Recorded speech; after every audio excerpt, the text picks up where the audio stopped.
May katanungan po si Tom tungkol sa habilin ng kanyang mga bubulang.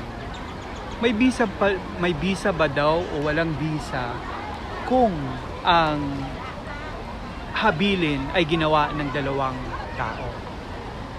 Tom,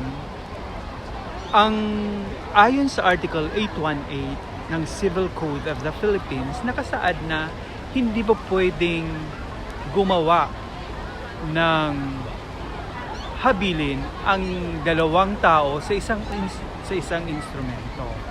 So kung anuman po ang instrumento na yan o habilin na yan ay walang bisa ayon sa provision ng ating batas, which is Article 818 ng Civil Code of the Philippines.